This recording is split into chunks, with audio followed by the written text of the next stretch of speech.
आज फिर से एक नई शुरुआत करेंगे। आगाज होगा और अंजाम तक भी पहुंचेंगे। लेके चलेंगे आपको वहां जहां आपको जाना चाहिए। जी हाँ, सही देख रहे हैं हेडिंग आप, त्रिकोणमिति के कुछ अनुप्रयोग। तो आइए स्वागत करते हैं आप सभी का अपने YouTube चैनल आधारशिला क्लासेस में। और आप मेरे साथ हैं, मैं यानी पंकज तिवारी के साथ हैं। तो आज त्रिकोणमिति के कुछ अनुप्रयोग थोड़ा सा समझने की कोशिश करते हैं। त्रिकोणमिति के कुछ अनुप्रयोग को, त्रिकोणमिति आप लोगों ने बहुत अच्छे तरीके से पढ़ा है और उसी का प्रयोग कैसे होता है इसकी चर्चा हम लोग करने वाले हैं इस चैप्टर में, नहीं हाइट एंड डिस्टेंस में। हाइट एंड डिस्टेंस का मतलब क्या है, इस चैप्टर को क्यों पढ़ते हैं, किसी भी जो भी चैप्टर हम पढ़ते हैं ना उसका एक लॉजिक है। ऐसा नहीं कि ऐसे ही हमारे सिलेबस में दे दिया और हम कुछ भी पढ़े, नहीं, इसका कोई ना कोई मतलब है जी, लॉजिक है। लॉजिक क्या है, ग्रह के बारे में कभी सोचते हैं, ग्रहों के बारे में, या जो तारे दिखते हैं सोचते हैं कभी कि उनकी जो दूरियां है बहुत आसानी से हम लोग पढ़ लेते हैं ना, कि यहाँ से उस ग्रह की दूरी उतनी है, तारों की दूरी इतनी है धरती से। तो क्या धरती से जो तारों की जो दूरियां है, ग्रहों की जो दूरियां है, आपको क्या लगता होगा, तो रस्सी से मापा जाता होगा क्या? पॉसिबल नहीं है। तो उन दूरियों को मापने के लिए हाइट एंड डिस्टेंस का ही प्रयोग किया जाता है। ये जो सारी दूरियां हैं, ये जो बहुत दूर दूर जो आप देखते हैं जो चीजें, उनको मापने के लिए त्रिकोणमिति के अनुप्रयोग यानी हाइट एंड डिस्टेंस का सहारा लेना पड़ता है। मान लो कि पतंग, जो आपकी एक पतंग है, आप पतंग उड़ाए हैं ना, कभी उड़ाए होंगे, हो सकता है नहीं भी उड़ाए हो, आजकल बहुत कम उड़ाया जा रहा है। तो अगर पतंग उड़ाए नहीं होंगे तो देखे जरूर होंगे, उसको फील कीजिए। ये मान लीजिए पतंग जो उड़ता है, क्या लगता है आपको, ऐसे पतंग उड़ता है क्या? ऐसे उड़ता है? ऐसे उड़ता तो बहुत आसानी से उसकी दूरी मापी जा सकती थी। पतंग उड़ता ऐसे है, जब आप ऐसे रस्सी पकड़े होते हो, ऐसे करते हैं ना, तो आपका पतंग की डोरी जो है ऐसे जाती है या ऐसे जाती है जिस दिशा में आता है। तो अब ये जो दूरी है, अगर इसको पूछा जाए इसकी ऊंचाई कितनी है, तो क्या इसकी ऊंचाई निकालने के लिए आप इसको निकालो? धरती से अगर ऊंचाई जाननी हो तो धरती से ऊंचाई तो उसकी ये हुई ना, धरती से उसकी ऊंचाई ये हुई, ये तो दूरी ऐसे गई ना। लेकिन हाइट पूछा जा रहा है, हाइट अगर पूछा जाए कि पृथ्वी से आप जो पतंग उड़ा रहे हो उसकी ऊंचाई कितनी है, तो आप तो यहाँ से देखोगे। तो इसका मतलब साफ है कि ये धरती से ऊंचाई हमारी ये होगी। और इन सभी बातों की चर्चा एकदम चुटकी में आप सोल्व करने वाले हो हाइट एंड डिस्टेंस के साथ, इस चैप्टर के साथ जो है त्रिकोणमिति के कुछ अनुप्रयोग। और ये अच्छा खासा आपके पॉकेट में नंबर भी दे करके जाएगा। एक 5 नंबर का क्वेश्चन तो इससे पूछा ही जाता है, इसको समझ लो। और ऑब्जेक्टिव, सारे ऑब्जेक्टिव भी क्वेश्चन रहते हैं, ऐसा नहीं कि केवल एक 5 नंबर का पूछा जाता है। ऑब्जेक्टिव भी क्वेश्चन होते हैं और 5 नंबर का लॉन्ग भी होता है, और कभी कभी से छोटे क्वेश्चन 2 मार्क्स के भी पूछे जाते हैं। तो कुल मिलाकर के यह चैप्टर नंबर के साथ साथ सारे इंटरेस्टिंग मुद्दों को लेकर आपके सामने आने वाला है। तो बने रहिएगा और एक एक स्टेप इसका समझिएगा। अगर आप त्रिकोणमिति को ठीक से नहीं पढ़े हैं तो थोड़ा सा इस चैप्टर में परेशानी होने वाली है, लेकिन आप लोगों ने अगर त्रिकोणमिति का अध्ययन किया है तो कोई प्रॉब्लम होने वाला नहीं है। तो आपका कॉन्सेप्ट पूरी तरह से क्लियर करेंगे। तो आइए समझते हैं कि हाइट एंड डिस्टेंस में हमें पढ़ना क्या है। चलिए इसकी शुरुआत करते हैं, हाइट एंड डिस्टेंस की। तो सबसे पहले बात यह उठता है कि हम अध्ययन करेंगे समकोण का, क्योंकि त्रिकोणमिति में अध्ययन समकोण का ही होता है। तो चलिए इसकी शुरुआत करते हैं। तो सबसे पहले आपको पता है क्या जानना जरूरी है। देखिए, मान लीजिए कि यह एक क्षैतिज रेखा है, क्या बोलेंगे इसको, क्षैतिज। और यह जो है ना, यह है ऊर्ध्वाधर। एकदम दिमाग खोल करके रखना है। ये हो गया आपका क्षैतिज, ये आपका क्या हो गया जी, ये हो गया आपका क्षैतिज।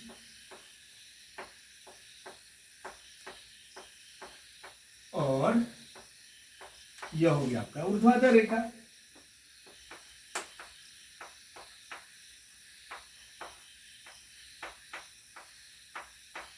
जब भी ऊर्ध्वाधर का बात करें कि एक चारमीनार ऊर्ध्वाधर खड़ा है तो समझ जाना सीधे बात कर रहा है। एक टावर ऊर्ध्वाधर ऐसे खड़ा है तो समझ जाना सीधे की बात कर रहा है। कुछ भी ऊर्ध्वाधर यानी सीधे, क्षैतिज यानी समझ रहे हैं ना, ये क्षैतिज हो गया और ये क्या हो गया, ऊर्ध्वाधर हो गया। ठीक है, अब सवाल ये उठता है कि विदाउट समकोण त्रिकोणमिति संभव है? समकोण की चर्चा तो करनी होगी ना, क्योंकि अध्ययन ही हम लोग का वही करना है। त्रिकोणमिति में आप लोगों ने बहुत अच्छे तरीके से पढ़ा है, यदि नहीं पढ़े हैं त्रिकोणमिति तो आराम से आप क्या कीजिए कि डिस्क्रिप्शन बॉक्स में जो आपको लिंक मिलेगा आप वहां जाइए और सबसे पहले त्रिकोणमिति का अध्ययन कीजिए, और त्रिकोणमिति का अध्ययन करने के बाद तब आप हाइट एंड डिस्टेंस का अध्ययन कीजिए, तब ज्यादा अच्छा से समझ में आएगा। ठीक है, अब हम चर्चा करेंगे कि मान लीजिए कि हम यहां खड़े हैं, यहां पे हम खड़े हैं, यहां पे खड़े हैं और हम ऊपर की तरफ इधर एक छत पे कोई है, हम उसको देख रहे हैं, इस पे इधर यहां पर भी कोई है, ठीक है, छत पे। और मान लीजिए वो जो छत है ना उसकी धरती से ऊंचाई यह है, ठीक है, और मैं यहां पे देख रहा हूं, यहां भी कोई ना कोई है, ठीक है। अब हमारी आंख उसकी आंख से लड़ी, टकराई, हम दोनों की आंखें क्या हुई, मिली। इसको आप क्या बोलेंगे, आंखें चार होना। आंखें चार होना मुहावरा का अर्थ जानते क्या होता है? आंखें चार होना मुहावरा का अर्थ होता है प्रेम होना। लेकिन यहाँ चार होना का मतलब वो मत समझिए, यहाँ पे आंखों से आंखों का मिलन, समझ रहे बात को, एक कनेक्शन जो है। अब यहां से जो एक कोण आपको दिख रहा है, इन दोनों आंखों के बीच का जो कोण दिख रहा है, यानी मेरी जो आंखें हैं इनकी आंखों से टकराई है, और इससे जो आप यहाँ कोण देख रहे हैं, यहाँ जो एंगल बन रहा है, जो थीटा बन रहा है ना, इसको बोला जाता है उन्नयन कोण। क्या बोला जाता है इसको? उन्नयन। ये जो थीटा यहाँ देख रहे हैं ना, इसको बोला जाता है उन्नयन कोण।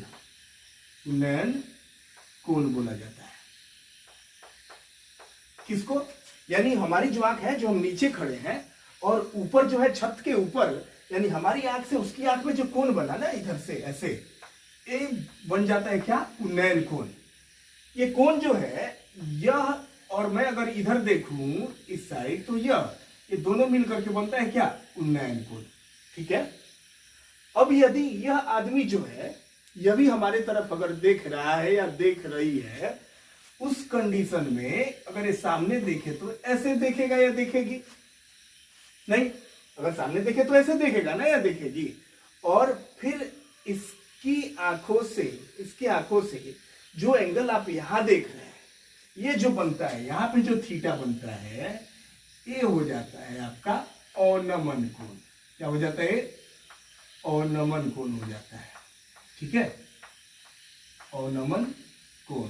इसको फिर से समझने का प्रयास कीजिए कि अगर नीचे से जो ऊपर के तरफ कोण बनता है वो हो गया उन्नयन कोण, और यहां से जो कोण बना, ये वाला भाग, अंदर वाला नहीं समझिएगा, है ना, अंदर वाला का बात नहीं हो रहा है। ये वाला जो भाग देख रहे हैं आप, ये हो जाता है अवनमन कोण। इसको बोला जाता है उन्नयन कोण। यानी नीचे से जो कोण बनेगा उन्नयन कोण, ऊपर से जो कोण बनेगा अवनमन कोण, और उन्नयन कोण अवनमन कोण के बराबर होता है। यहां देखिए, इसको मिटा देते हैं। उन्नयन कोण अवनमन कोण के क्या होता है? बराबर होता है। याद रखिएगा, नीचे वाला क्षैतिज, ऊपर वाला ऊर्ध्वाधर, यहां से देख रहा है उन्नयन कोण बन रहा है, वहां वाले की आंखों से इधर अवनमन कोण बन रहा है।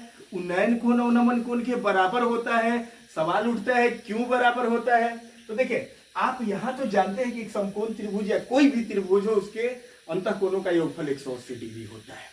ये 90 है, ये 90 है, और ये 60 है, सपोज दैट, तो ये 30 होगा, तभी ना 60 30 90 होगा। ये 70 है तो 20 होगा, 50 है तो 40 होगा, 45 है तो 45 होगा। ये तो अंदर का बात आपको बहुत अच्छी तरह से पता है।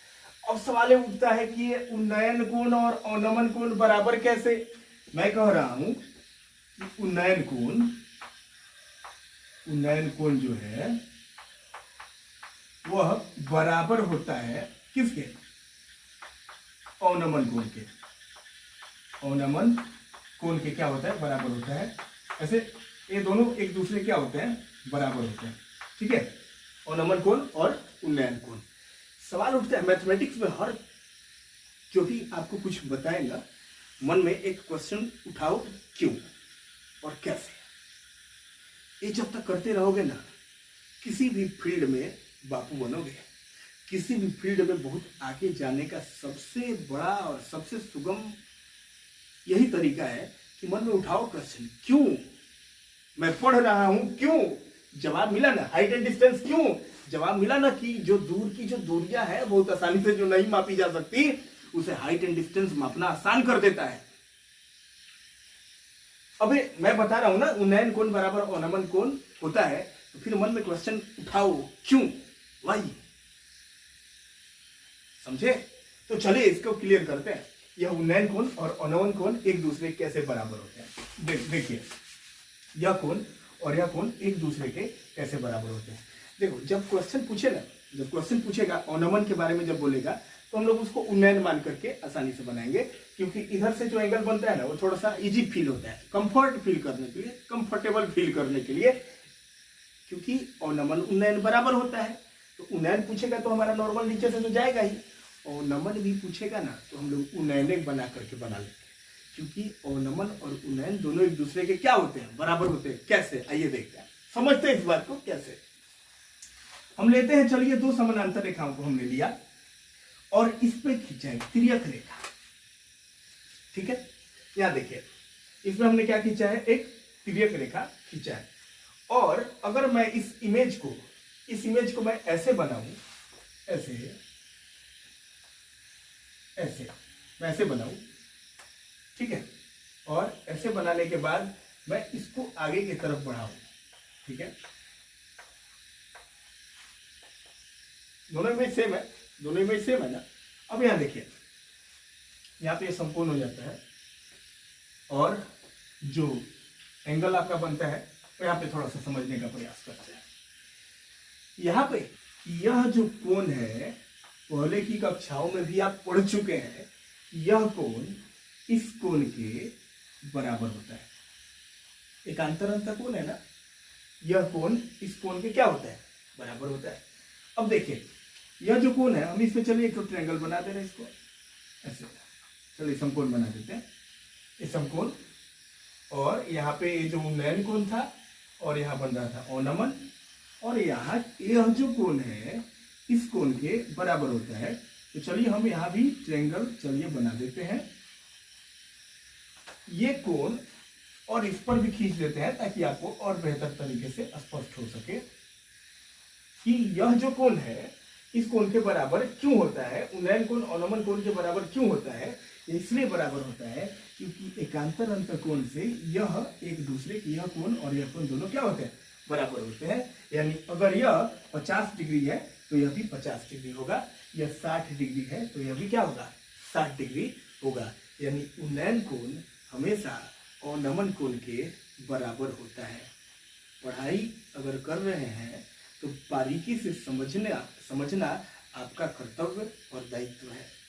तो एक एक स्टेप को बेहतर तरीके से समझेंगे और वीडियो को अपने मित्रों तक भी जरूर पहुंचाइएगा ताकि उनका भी कॉन्सेप्ट क्लियर हो सके। तो चलिए अब आगे बढ़ते हैं। तो अब यहाँ पे चर्चा ये बनती है कि अगर कोई पूछे कि इसमें एक और बात है कि यहाँ पे ये जो आंखें जो थी, आंखों से आंखों का जो मिलन जो था और इसके बीच की जो रेखा है उसको दृष्टि रेखा भी कहा जाता है। क्या कहा जाता है इसको, दृष्टि रेखा। यानी ये जो दृष्टि से जो रेखा जो निकल रही है, यहाँ पे जो रेखा आप देख रहे हैं उसको क्या बोला जाता है, दृष्टि रेखा बोला जाता है। ठीक है, चलिए हम इसको मिटाते हैं। आप लोगों ने समझा कि उन्नयन कोण क्या है, आप लोगों ने समझा अवनमन कोण क्या है, आप लोगों ने समझा दृष्टि रेखा का क्या तात्पर्य है, आप लोग क्षैतिज और ऊर्ध्वाधर को भी समझ चुके हैं। अगर इतना कॉन्सेप्ट क्लियर है और साइन कॉस tan इसका मान अगर आपको याद है तो दुनिया की कोई ताकत आपको हाइट एंड डिस्टेंस समझने से नहीं रोक सकती है। फिर से बता दें कि अगर आपको क्षैतिज ऊर्ध्वाधर का समझ है, आपको दृष्टि रेखा पता है, आपको उन्नयन और अवनमन समझ आ गया, आपको साइन कॉस और tan का मान जो है, थीटा का मान साइन 30 डिग्री कॉस 45 डिग्री जो भी है, अगर आपको साइन कॉस tan अगर याद है, दुनिया की कोई ताकत, इस ब्रह्मांड की कोई ताकत आपको हाइट एंड डिस्टेंस समझने से नहीं रोक सकती। और हाइट एंड डिस्टेंस के भी जो मार्क्स आपके एग्जाम में जितने मार्क्स के क्वेश्चन पूछे जाते हैं वो आपके पॉकेट में जाएंगे। तो आइए समझते हैं फिर कैसे। एक छोटा सा क्वेश्चन लेते हैं, एक क्वेश्चन के जरिए समझने का प्रयास करते हैं। देखिए, डायरेक्ट प्रैक्टिकली समझिए इसको, ठीक है। बाद में लगातार क्वेश्चन करेंगे हम लोग, लगातार काफी प्रैक्टिस करेंगे इस पर। समझने का प्रयास करते हैं कैसे। एक लड़का क्या किया है कि वो पतंग को उड़ा रहा है, ठीक है। पतंग को उड़ा रहा है, यहाँ पे लड़का है और वो क्या कर रहा है, पतंग को उड़ा रहा है। यहां से उसने क्या किया, पतंग की जो डोरी है और जिस लकड़ी में वो जो बांधा गया उसको यहाँ पे गाड़ देते हैं जमीन के अंदर, ठीक है। और वो पतंग ऐसे उड़ रहा है। और उड़ने के क्रम में ये देखा जाता है कि ये पूरी तरह से, इसमें कोई ढील नहीं है। ये जो रस्सी है ये पूरी तरह से टाइट है, इसमें किसी भी प्रकार का कोई ढील नहीं है, ठीक है। बच्चा यहाँ है, इस ए बिंदु पर यह बच्चा है और पतंग को उड़ा रहा है। और पतंग जो है आसमान की तरफ इधर यहाँ तक उसकी डोरी पहुंची है और यहाँ तक वो उड़ रहा है, ठीक है। अगर पूछा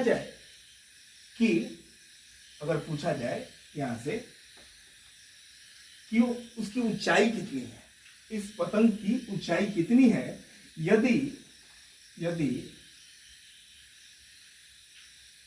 इस बिंदु से भूमि के इस बिंदु से और इस बच्चे के बीच की दूरी अगर मान लीजिए 30 मीटर है, 30 क्या है, मीटर है, तो इस पतंग की ऊंचाई कितनी है। क्या पूछा जा रहा है, इस पतंग की ऊंचाई कितनी है।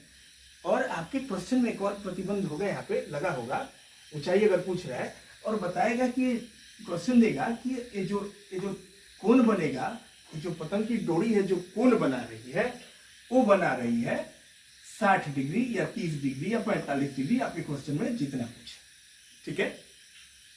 एक बच्चा जो है वो पतंग उड़ा रहा है यहां से और पतंग उड़ते उड़ते पहुंची है यहां तक, ठीक है। मान लीजिए पतंग पहुंची है बिंदु बी तक और ये है आपका बिंदु सी।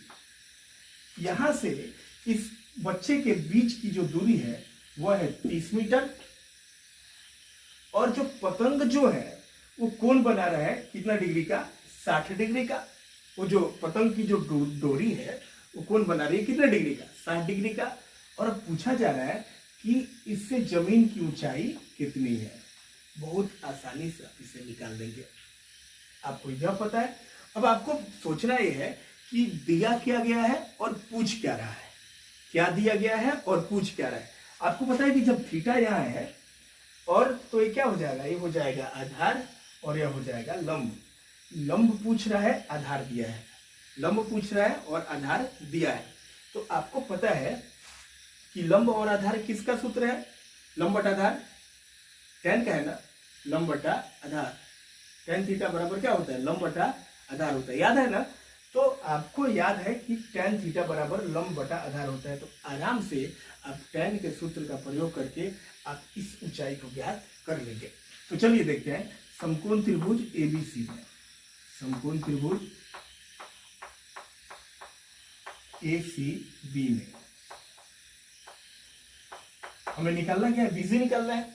और लंब बटा आधार होता है tan का मान, tan 60 डिग्री बराबर, tan 60 डिग्री बराबर क्या होता है, लंब बटा आधार यानी BC, हमें BC ना निकालना है और बटा क्या, AC, बटा क्या, AC। tan 60 का जो मान होता है आपको याद है ना, tan 60 का मान होता है √3 बराबर है आपका BC निकालना है। और AC का मान दिया गया है 30 मीटर, AC का मान कितना दिया गया है, 30 मीटर। इसके बटन में क्या छुपा है, 1, यानी BC बराबर क्या हो गया, 30√3 मीटर। ये था एक छोटा सा प्यारा सा एग्जाम्पल। इसकी ऊंचाई जो है, इस पतंग की ऊंचाई जो है क्या हो गई, भूमि से पतंग की ऊंचाई हो गई 30√3 मीटर, ठीक है। कभी कभी ऑब्जेक्टिव में ऐसे क्वेश्चन पूछे जाते हैं तो इसका आंसर दिखेगा आपको दशमलव में। वो क्या किया होगा ना कि √3 की जगह पे लिख दिया होगा 1.732 लेकर के कभी कभी क्या करते हैं, गुना कर देते हैं और कुछ बच्चे कंफ्यूजन पड़ जाते हैं, एग्जाम तो बनाया ऐसे है, रिजल्ट मिल ही नहीं रहा है। तो उस कंडीशन में इसका मान रख करके 30 से क्या कर देंगे, गुना कर देंगे। ये था एक बहुत शानदार एग्जाम्पल। अब इसके बाद जो है हम लोग एक एक करके क्वेश्चन इस पर प्रैक्टिस करेंगे। ठीक है, आप लोगों ने बेसिक बहुत अच्छे तरीके से समझ लिया है। अगर एक बार में नहीं समझ पाए है ना, वीडियो को रिपीट करके जरूर देखिएगा और इसको शेयरिंग भी कीजिएगा ताकि बाकी स्टूडेंट्स को भी इससे फायदा हो सके। ठीक है, तो मिलेंगे फिर अगले वीडियो में, लेकिन उसके पहले आपको क्या करना है, पूरी तरह से इसके बेसिक कॉन्सेप्ट को अच्छे तरीके से समझ लेना है। अगर एक बार में समझ नहीं आया तो रिपीट करके जरूर देखिएगा। ठीक है, और समझ में आ गया तो आगे आप क्वेश्चन प्रैक्टिस अपने बुक का भी कर सकते हैं। आपके जो 10th मैथ्स का जो एक्सरसाइज 9.1 है उसका प्रैक्टिस आप कर सकते हैं। मिलेंगे फिर नेक्स्ट वीडियो में। आज के लिए बस इतना ही। बहुत बहुत धन्यवाद।